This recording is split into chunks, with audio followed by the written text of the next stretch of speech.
Assalamualaikum warahmatullahi wabarakatuh. Bismillahirrahmanirrahim. Alhamdulillahirabbil alamin wa bihi nasta'inu ala umuri dunya waddin wa ala alihi wa sahbihi ajmain. Rabbi shrahli sadri wa yassirli amri wahlul 'uqdatam min lisani yafqahu qawli amma ba'd. Anak-anakku yang ibu cintai dan ibu banggakan, alhamdulillah pada hari ini Kamis tanggal 25 Februari 2021 kita masih bisa bermuwajahah, bersilaturahmi dalam rangka kegiatan belajar secara daring. Mudah-mudahan Allah memberikan kesehatan kepada kita semua. Amin ya rabbal alamin. Shalawat dan salam semoga senantiasa tercurah kepada baginda Habibana wa Nabiyana Muhammad Sallallahu Alaihi Wasallam. Anak-anakku yang ibu cintai dan ibu banggakan, dari mulai kelas 8A sampai 8J, mohon maaf ya, di grup kelas PAI, Ibu nomor HP-nya ganti kembali lagi ke nomor awal karena ada kesalahan teknis, mohon dimaafkan. Dan bagi siapa saja kelasnya, tolong diperhatikan anggota kelasnya, siapa yang belum masuk ke GCPAI yang baru, karena Ibu lihat ada beberapa kelas yang belum lengkap. Jadi mohon koreksinya nanti gimana ke depannya untuk penilaian kenaikan ya. Di GC yang baru tolong diperiksa kembali siapa anggota kelasnya yang belum masuk dan juga masih belum mengerjakan tugasnya. Ibu mohon sekali kerjasamanya karena ini juga demi kebaikan kita semua. Ya. Alhamdulillah ya. Kemarin kita sudah mengadakan ulangan tentang beriman kepada Rasul. Ya, alhamdulillah nilainya juga baik-baik. Namun masih ada yang belum mengerjakan. Mungkin yang belum mengerjakan itu yang belum masuk GC.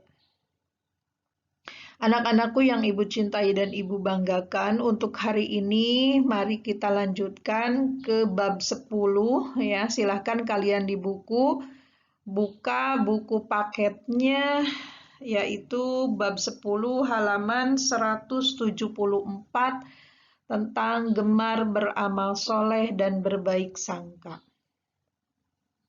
Baik, anak-anakku yang ibu cintai dan ibu banggakan, ya, kompetensi dasar yang kalian harus miliki setelah pembelajaran hari ini, yaitu yang pertama memahami makna perilaku gemar beramal soleh dan berbaik sangka kepada sesama.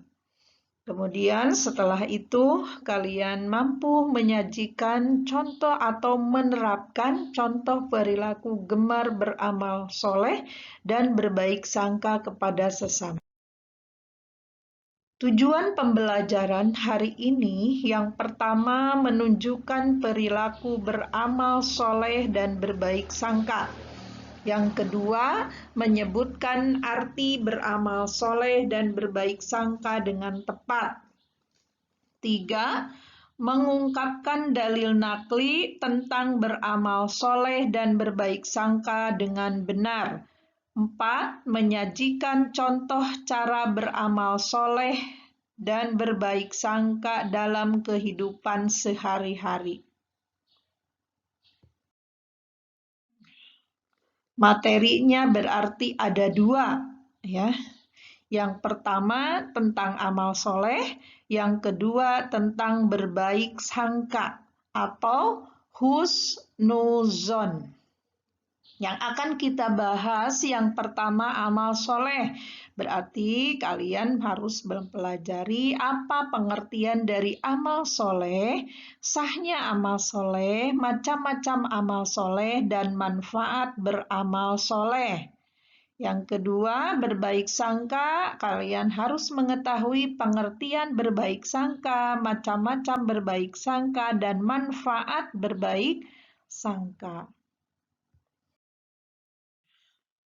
Anak-anakku yang ibu cintai dan ibu banggakan, amal soleh berasal dari kata amilus, yaitu segala perbuatan yang bermanfaat bagi dirinya atau orang lain, dan sesuatu dengan akal rasional, Al-Quran, serta as-sunnah. Ya, jadi yang bermanfaat bagi dirinya atau orang lain dan untuk sesuatu dengan akal rasional dibarengi dengan Al-Quran dan juga As-Sunnah. Secara bahasa, amal berasal dari bahasa Arab yang berarti perbuatan atau tindakan. Sedangkan saleh adalah perbuatan yang baik atau patut. Nah, patut itu baik artinya. Secara istilah, amal soleh berarti perbuatan yang memberikan manfaat kepada pelakunya di dunia dan pahala yang berlipat di akhirat.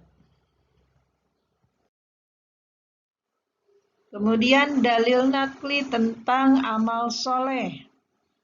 Allah berfirman di dalam Quran surah Al-Asr ayat 2-3. Bismillahirrahmanirrahim. Innal insana lafi khus illal ladzina amanu wa amilus solihati wa tawasaw bil haqq wa tawasaw bis sabr.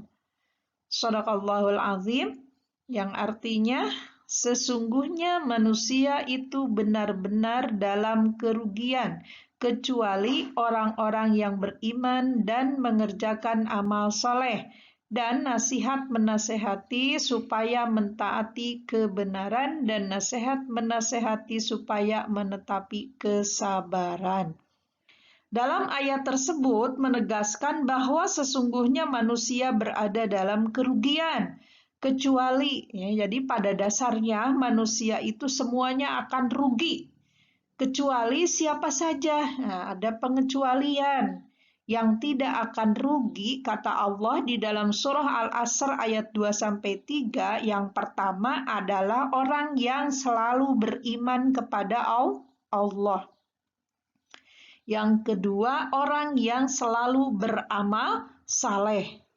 Yang ketiga, orang yang saling menasihati untuk kebenaran. Ya.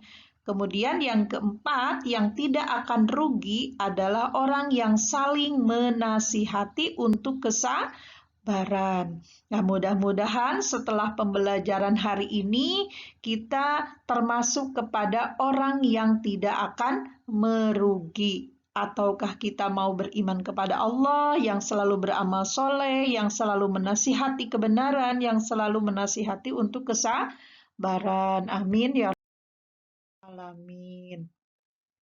Anak-anakku yang ibu cintai dan ibu banggakan dari mulai kelas 8A sampai 8J, suatu amal soleh akan sah jika akan diterima oleh Allah Subhanahu wa Ta'ala jika yang pertama dilakukan dengan mengetahui ilmunya.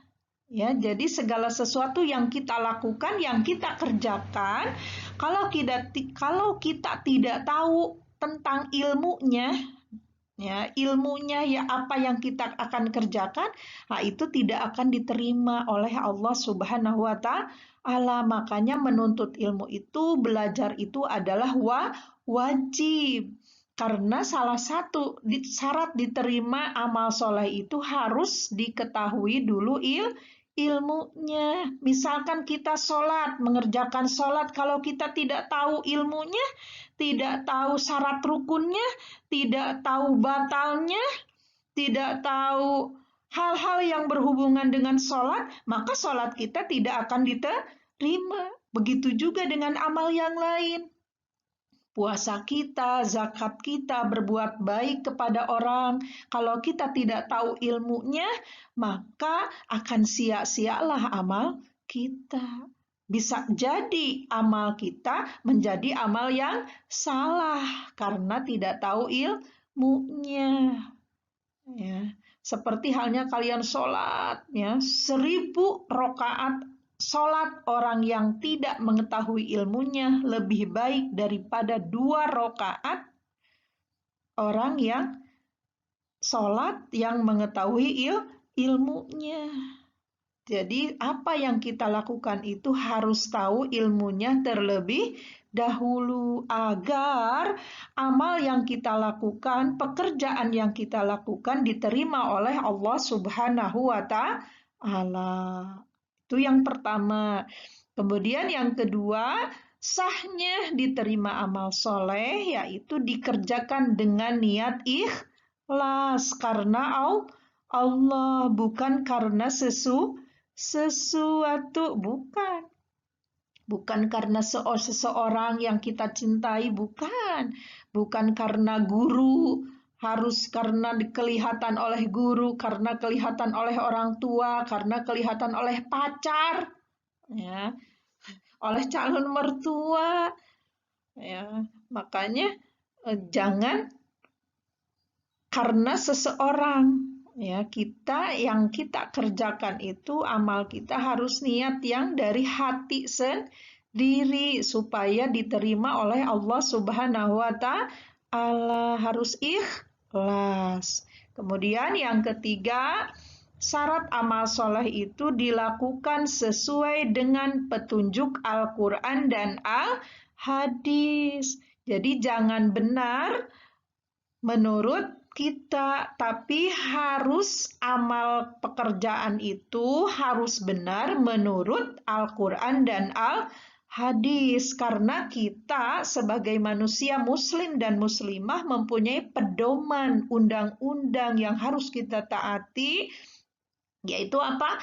Al-Quran dan Al-Hadis. Jadi benarnya itu bukan benar menurut kita, tapi harus benar secara Al-Quran dan secara Al-Hadis. Baru itu akan menjadi amal soleh. Kita ulang, ya. Amal soleh akan diterima, akan sah menjadi amal soleh buat kita apabila yang pertama syaratnya harus mengetahui ilmunya. Yang kedua harus ikhlas niatnya karena Allah. Yang ketiga harus sesuai dengan petunjuk Al-Quran dan Al-Hadis. Baru kalau ketiga syarat itu ada pada amal yang kita kerjakan dalam kehidupan sehari-hari, insya Allah itu akan menjadikan amal soleh. Amin ya robbal alamin. Anak-anakku yang ibu cintai dan ibu banggakan, amal soleh itu ada 3 macam.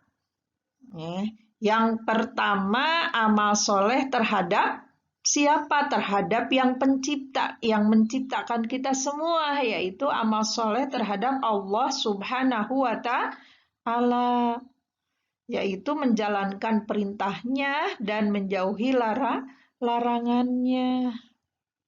Contohnya zakat, puasa, sholat, ya, dan lain sebagainya. Kemudian yang kedua, amal soleh terhadap manusia, yaitu seperti apa? Menjalankan hak dan kewajiban terhadap sesama manusia, apa yang menjadi kewajiban kita terhadap manusia di sekitar. Kalau kita ada di rumah, berarti di lingkungan keluarga. Kalau kita ada di masyarakat, berarti lingkungan sekitar. Kalau kita ada di sekolah, berarti kita harus menunaikan kewajiban yang harus kita lakukan di sekolah. Contoh seperti ramah terhadap siapapun, menolong kaum duafa, menolong sesama, ya, membantu ibu. Itu. Kemudian yang ketiga, amal soleh terhadap lingkungan alam, yaitu menjaga kelestarian alam, seperti halnya tidak membuang sampah sembarangan, menyiram pohon-pohonan, bunga-bunga yang ada di sekitar rumah kita, yang ada di sekolah, membersihkan ruangan, terutama usahakan tempat tidur, jangan berantakan, harus rapi, apalagi di musim seperti sekarang, ya. harus bersih semuanya. Terus jangan lupa sinar matahari di pagi hari harus masuk ke dalam ruangan supaya virus-virus tidak masuk terhadap ruangan kita, bersihkan lingkungan sekitar dan lain sebagainya. Itu ya. Anak-anakku yang Ibu cintai dan Ibu banggakan, manfaat beramal soleh. Ya, ini manfaatnya. Yang pertama akan diberi ampunan dan pahala dari Allah Subhanahu wa Ta'ala. Jadi kalau kita melaksanakan amal soleh yang sesuai kriteria yang tadi, ya, itu akan apa? Akan diberikan pahala oleh Allah Subhanahu wa Ta'ala. Hal ini telah dijelaskan di dalam Al-Quran pada surah Al-Ma'idah ayat 9 yang artinya adalah Allah telah menjanjikan kepada orang-orang yang beriman dan yang mengerjakan amal soleh bahwa mereka akan memperoleh ampunan dan pahala yang besar. Jangan takut tidak dicatat sama malaikat Raqib dan Atid, ya. Jangan takut tidak tercatat amal soleh kita, karena Allah itu tidak tidur. Nah, sudah jelas reward-nya. Ya, reward-nya akan diberikan pahala dan ampunan oleh Allah sesuai firman Allah surah Al-Maidah ayat 9. Jadi jangan takut ketika kita berbuat baik. Harus takut ketika kita berbuat salah. Yang kedua, manfaatnya yaitu akan dihapuskan dosa-dosa kita. Selagi kita mau bertobat, selagi belum maut memisahkan kita, berarti kita wajib bertaubat kepada Allah, memohon ampun. Karena dengan melaksanakan amal soleh, kita akan dihapuskan dosa-dosa kita. Hal ini sudah dijelaskan oleh Allah di dalam Al-Quran pada surah Al-Ankabut ayat 7, yang artinya adalah, dan orang-orang yang beriman dan mengerjakan kebajikan pasti akan kamu hapuskan kesalahan-kesalahannya dan mereka pasti akan kami berikan balasan yang lebih baik dari apa yang telah mereka kerjakan. Jadi ketika kita berbuat baik akan ada balasan dari Allah yang lebih baik. Kalau kita berbuat jahat, berbuat buruk akan ada balasan yang lebih buruk dari Allah. Na'udzubillahi min dzalik. Jadi kita jangan takut ketika berbuat baik. Ya, kita harus yakin bahwa Allah melihat kita. Ketika kita berbuat jahat, kita harus takut bahwa Allah itu melihat kita. Itu yang kedua manfaatnya. Yang ketiga, orang yang beramal soleh itu akan selalu diberikan tambahan petunjuk. Jadi hari demi hari itu akan bertambah kebaikannya, bukannya berkurang. Yang namanya berkah, ya. Jadi orang yang beramal soleh itu akan mendapatkan keberkahan atau tambahan petunjuk dari siapa? Dari Allah. Selalu akan diberikan jalan atau solusi yang terbaik oleh Allah. Ya, hal ini dijelaskan dalam Al-Quran pada surah Maryam ayat 76 yang artinya adalah, dan Allah akan menambahkan petunjuk kepada mereka yang telah mendapatkan petunjuk, dan amal kebajikan yang kekal itu lebih baik pahalanya di sisi Tuhanmu dan lebih baik kesudahannya. Ya, jadi itu manfaat amal soleh, diantaranya ada 3. Yang pertama akan mendapat ampunan dan pahala dari Allah, sebagaimana dalam surah Al-Maidah ayat 9, akan dihapuskan dosanya yang tertera di dalam Al-Ankabut ayat 7, yang kemudian yang ketiga akan selalu bertambah kebaikan, bertambah petunjuk oleh Allah yang dijelaskan dalam surah Maryam ayat 70. Yang keempat, dijauhkan dari kerugian di dunia dan akhirat. Jadi manfaat yang keempat itu akan selalu dijauhkan dari kerugian dunia dan akhirat. Insya Allah akan senantiasa beruntung. Hal ini dijelaskan di dalam Quran surah Al-Asr yang tadi kita sudah bahas. Demi masa sesungguhnya manusia berada dalam kerugian kecuali orang-orang yang beriman dan mengerjakan kebajikan serta saling menasihati untuk kebenaran dan saling menasihati untuk kesabaran. Jadi akan beruntung ya, baik di dunia ataupun di akhirat. Maka berbuat baiklah kita terhadap sesama, ya. Yang kelima, akan diberi kehidupan yang baik dan layak. Insya Allah kalau kita beramal baik, Allah akan lebih baik kepada kita. Dan dalam kehidupan di dunia pun, dan bahkan nanti di akhirat, Allah akan memberikan kehidupan yang baik dan layak kepada kita, barang siapa saja yang mengerjakan amal soleh. Tapi ingat, amal soleh itu harus dengan 3 syarat yang tadi, ya. Jadi akan diberikan kehidupan yang baik dan layak. Dijelaskan di dalam Al-Quran pada surah An-Nahl ayat 97, yang artinya adalah siapa mengerjakan kebajikan, baik laki-laki maupun perempuan dalam keadaan beriman, maka pasti akan kami berikan kepadanya kehidupan yang baik dan akan kami berikan balasan dengan pahala yang lebih baik dari apa yang telah mereka kerjakan. Itu, ya. Jadi akan diberi kehidupan yang baik dan layak oleh anak-anakku yang ibu cintai dan ibu banggakan. Baik, kita lanjutkan dengan pengertian berbaik sangka atau husnuzon. Lawan katanya adalah suuzon atau berburuk sangka. Berburuk sangka merupakan perilaku tercela yang mendapatkan madorot kepada pelakunya maupun orang lain. Dijelaskan dalam Al-Quran ayat Al-Hujarat ayat 12. Ya, yang artinya dapat kalian baca coba di dalam Al-Quran, ya. Kita lihat itu nanti di dalam Al-Quran. 3 macam berbaik sangka. Berbaik sangka yang pertama, berbaik sangka kepada Allah Subhanahu wa Ta'ala. Kita harus berbaik sangka, ya, dan bersyukur kepada Allah Subhanahu wa Ta'ala karena Allah telah memberikan karunia dan kenikmatan yang tidak ternilai harganya. Jadi kepada Allah akan berprasangka baik kepada umatnya apabila kita berprasangka baik kepada Allah Subhanahu wa Ta'ala. Yang kedua, berbaik sangka kepada diri sendiri. Orang yang berbaik sangka kepada dirinya sendiri akan optimis dan bekerja keras, jika tidak dia akan pesimis dan malas berusaha.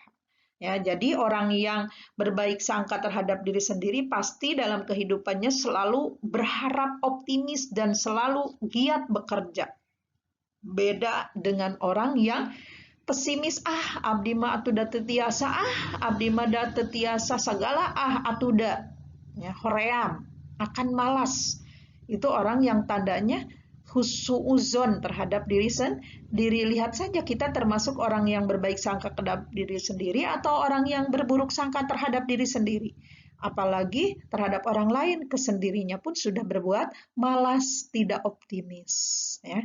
Yang kemudian yang ketiga, berbaik sangka kepada orang lain. Orang lain di sekitar kita harus dilakukan secara baik, santun, dan dihormati.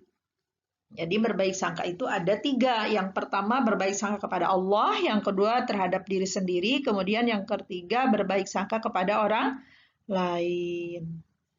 Ini manfaat baik sangka, hidupnya menjadi tenang, akan selalu tenang dalam hidupnya. Yang kedua, yakin bahwa ada hikmah setiap kegagalan.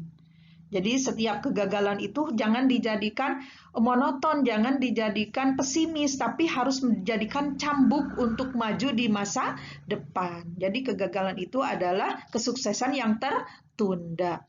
Kemudian yang ketiga, akan membentuk pribadi yang tangguh. Menjadikan seseorang tangguh, menjadikan seseorang kreatif, ya. Kalau orang yang selalu berbaik sangka itu akan kreatif, akan memunculkan ide-ide yang berlian. Ya, akan muncul ide lagi, ya. Kemudian yang keenam, tidak mudah putus asa, tidak mudah pesimis. Hubungan persahabatannya menjadi lebih baik. Dimanapun kita ada, kemanapun kita pergi, insya Allah kalau kita humble, kalau kita itu selalu berbaik sangka, insya Allah akan sahabatnya semakin banyak, temannya akan menjadi banyak. Yang kedelapan, akan terhindar dari penyesalan. Hidupnya tidak akan penuh dengan penyesalan karena dia selalu syukuri apa yang telah diberikan oleh Allah, apa yang telah terjadi pada dirinya. Kemudian 9, selalu senang dan bahagia. Insya Allah tidak akan. Terima kasih. Mungkin itu saja yang dapat Ibu sampaikan pada pertemuan hari ini. Mudah-mudahan jadi ilmu yang bermanfaat. Kita semua menjadi manusia yang selalu beramal soleh dan selalu berbaik sangka terhadap siapapun. Apalagi harus berbaik sangka terhadap Allah Subhanahu wa Ta'ala. Bagi siapa saja yang belum mengerti atau ada sesuatu hal yang harus ditanyakan, silahkan tanya ke GC atau via Japri, telepon ke Ibu. Ya, mudah-mudahan kita semua bisa melaksanakan apa yang sudah kita pelajari pada hari ini. Anak-anakku yang Ibu cintai dan Ibu banggakan, seperti biasa karena kita masih dalam pandemi, jaga kesehatan, lakukan protokol kesehatan yang baik, cuci tangan pakai sabun selalu, kemudian selalu pakai masker apabila keluar rumah, jaga jarak, jangan hindari kerumunan. Yang terpenting, kalian kerjakan tugasnya, jangan lupa sholat yang 5 waktu, belajar terus dengan semangat. Wassalamualaikum warahmatullahi wabarakatuh.